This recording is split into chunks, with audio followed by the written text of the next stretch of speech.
Maintenant qu'on a défini la loi binomiale et qu'on a vu quelques petits exemples, il est temps de définir pour cette loi binomiale les paramètres de position et de dispersion au même titre que ceux qu'on a vus pour les lois de probabilité en général.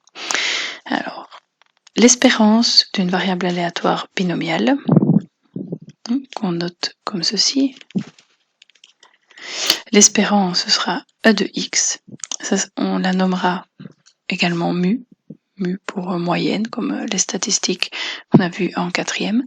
Et bien pour une loi binomiale, c'est d'autant plus simple que la formule correspond à faire n fois p. Donc le nombre de fois que je vais répéter mon expérience aléatoire fois la probabilité du succès. Ça remplace la grosse formule qu'on avait vue en tout début de chapitre.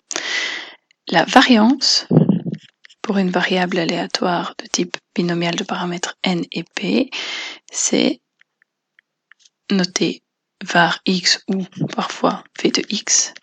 C'est le nombre de fois que je vais réaliser l'expérience fois la probabilité du succès fois la probabilité de l'échec. On note aussi n fois p fois q.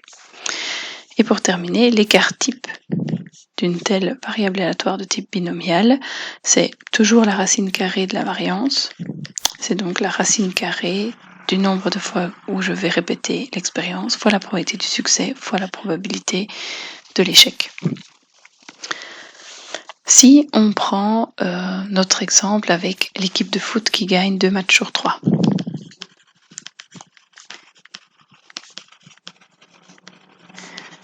Donc si elle gagne 2 matchs sur 3, la probabilité de notre succès c'est 2 tiers, la probabilité de l'échec 1 tiers, et on avait pris dans notre exemple qu'elle joue 4 matchs.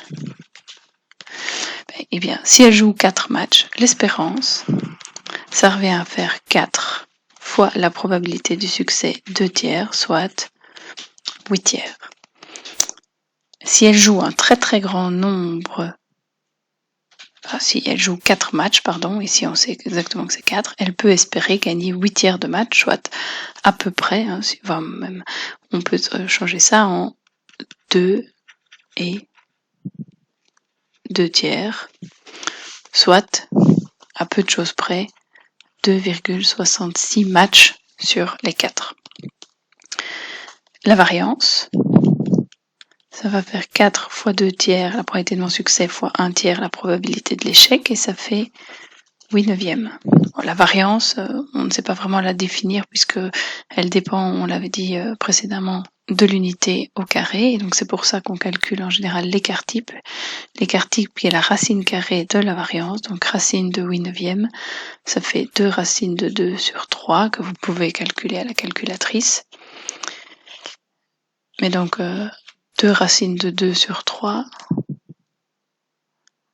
ça doit faire de l'ordre de 2 fois racine de 2, ça fait 1,4, ça fait 2,8, ça fait un petit peu moins que 1.